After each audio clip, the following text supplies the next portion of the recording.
His career accomplishments, Mr. Hannaford was inducted into the Ringgold Rams Hall of Fame in 2016. It is my pleasure to welcome and to introduce Mr. Doug Hannaford.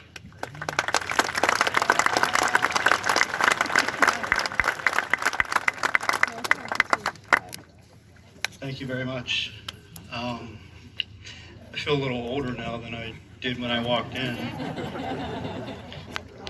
Actually, I want everybody to smile real quick. Oh my God, don't do that. Get a selfie. All right, I put that on MySpace, right? That's the cool thing to do with the kid.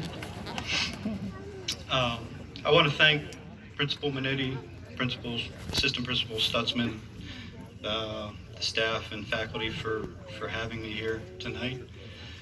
I also want to thank Joe Montana for being unavailable for tonight's speech. Literally just this morning, Natalie has called, hey, Joe asked me to see if you could fill in for him tonight. So I'm incredibly honored and humbled to address the class of 2021. This day, this moment, it's a once-in-a-lifetime event for all of you. It's your high school graduation, and you should be proud of this accomplishment.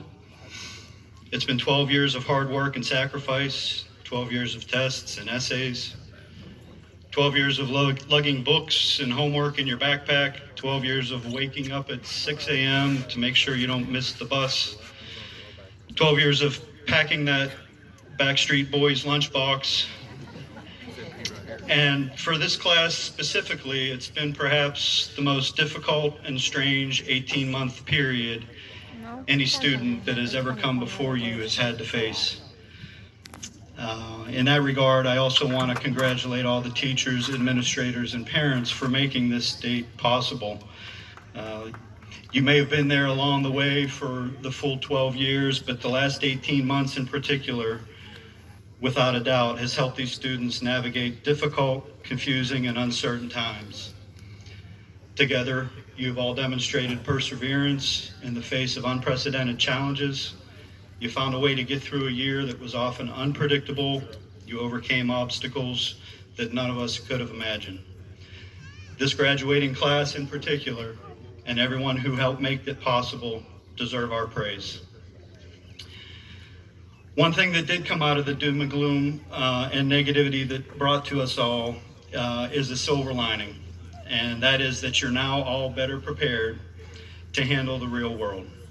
You know now that you can adapt to whatever challenges life throws at you.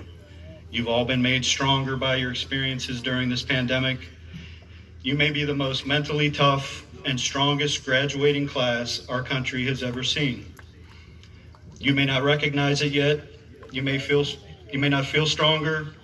You may feel exhausted or cheated or frustrated or sad at how things transpired over the last 18 months. But one day you'll recognize the importance of what you've been through. At some point in the future, life will throw you a curveball and you'll be able to say, hey, I've been here before. I've seen this pitch, and you'll stand in there and hit a home run. What you've just been through gives you an edge that no other graduating class in our lifetime can claim. There should actually be an asterisk on your biography one day, or a special spot on your resume that says, graduated in 2021 during the global pandemic. I can do anything. You truly are a unique graduating class, and you should wear that badge with honor.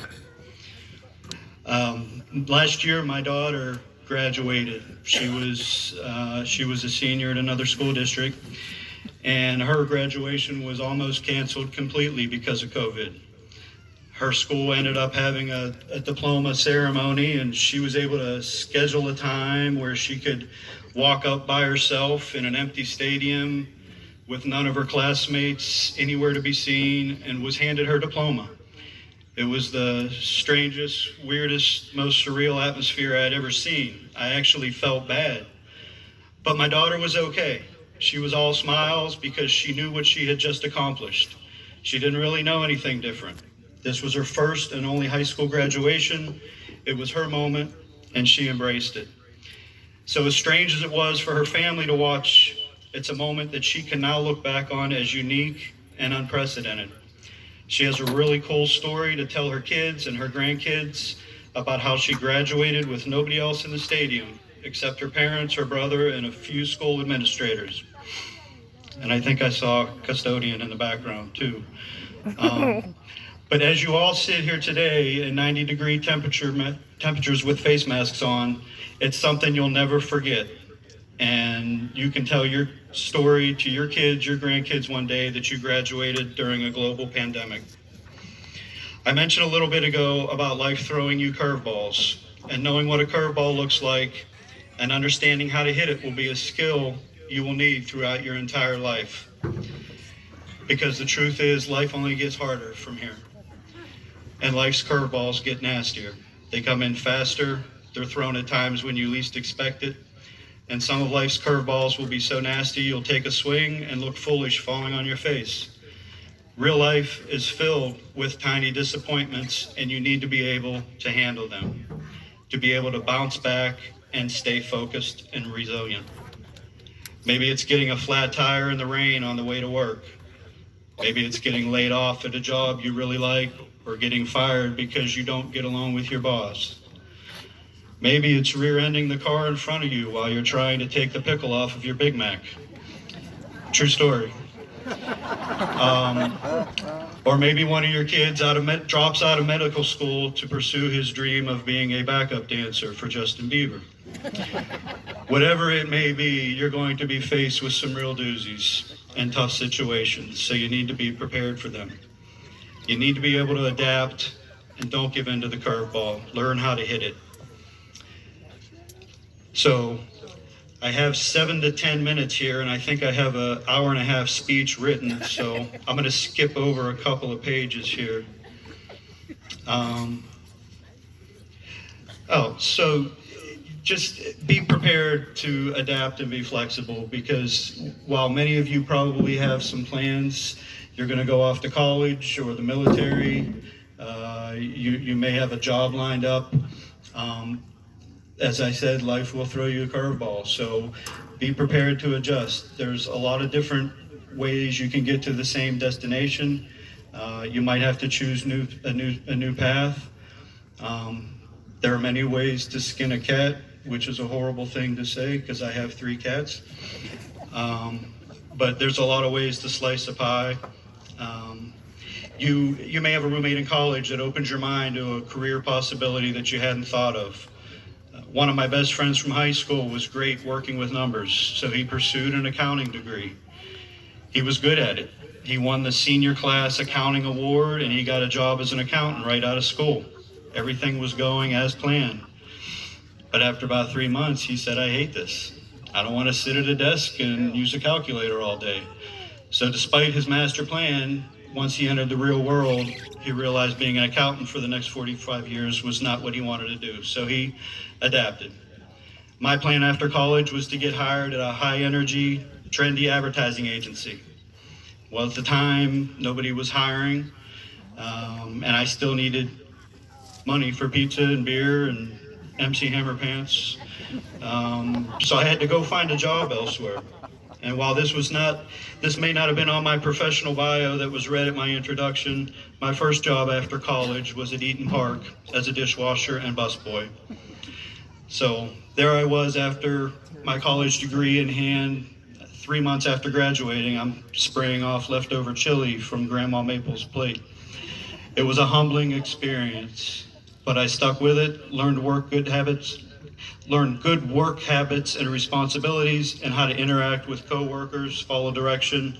And I also learned that I didn't want to do that very long. So I continued to send out resumes, place phone calls, and network until eventually I got that job. So regardless of how well laid out your plans are, I encourage you to be prepared to hit the curveball. Okay, skipping through here. All right, so before I leave you today, I wanted to say a couple things that are veering a little bit from your typical commencement speech.